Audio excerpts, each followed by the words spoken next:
Yeah, stand down for the best now.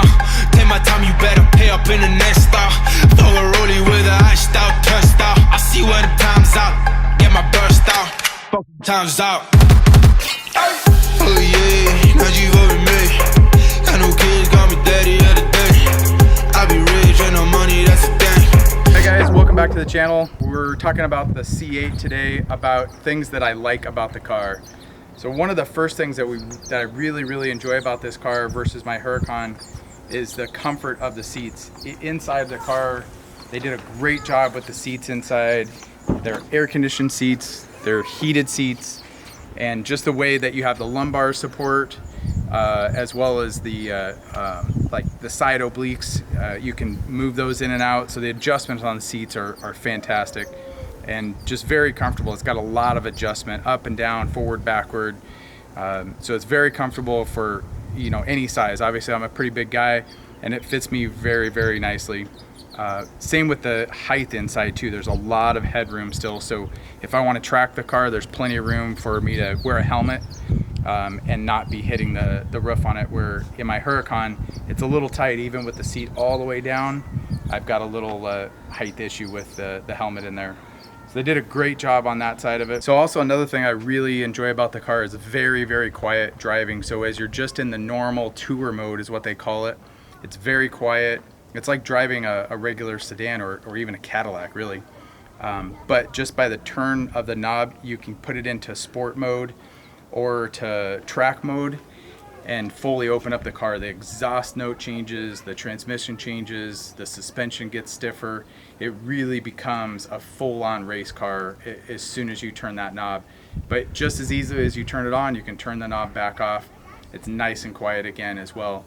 There's even a mode in here. When you go to my mode, you can press the button to go to stealth.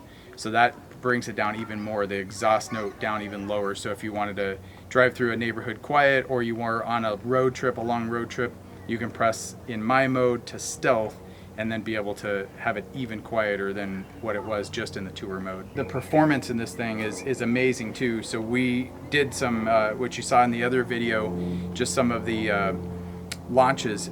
We were getting like 2.7 seconds 0 to 60 launch time for a car that's under $100,000 is absolutely incredible. You can run the PDR in it too, which is what you guys saw in some of my other videos and content on Instagram, where you can actually see where your speeds are. You can run the quarter mile, you can do a 0 to 100 to 0.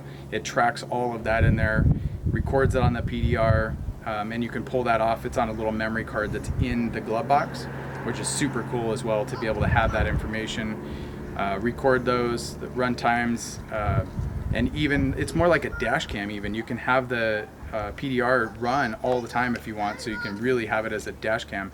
And it runs 1080p too, which is amazing video quality from it too. So another thing that's super cool in here with a lot of sports cars, especially the mid-engine sports cars, is you can't see out the back of them. You can see out through the mirrors on the sides, but you cannot see out the rear view mirror. So one of the things that GM did was they integrated the camera on the display screen on the mirror like they did with some of their other vehicles. So you actually have a camera that's projecting onto essentially the mirror, which is the screen, to be able to see behind you as a rear view, because you cannot see out the back of these cars.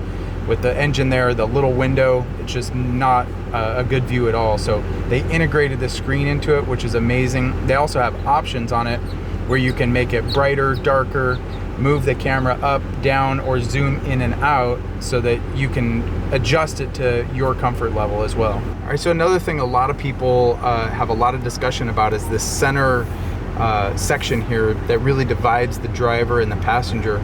But I feel like it's very friendly for driver and passenger both. In the passenger side, you can really get access to it pretty easily for all the air conditioning controls, all the heated and cooled seats. But on the driver side as well, you can also access it very easy. So it's super simple to use that, as well as the gear shift. You know, the drive, reverse, park buttons are very easy to get used to. It doesn't take long at all to be able to reach down and know, okay, I'm going into drive or park or neutral or reverse or whatever it is. It's very simple. Then you have controls on the steering wheel too that are very easy to use for volume control. You can turn on your phone, hear the voice communication for hanging up on phone calls, taking phone calls.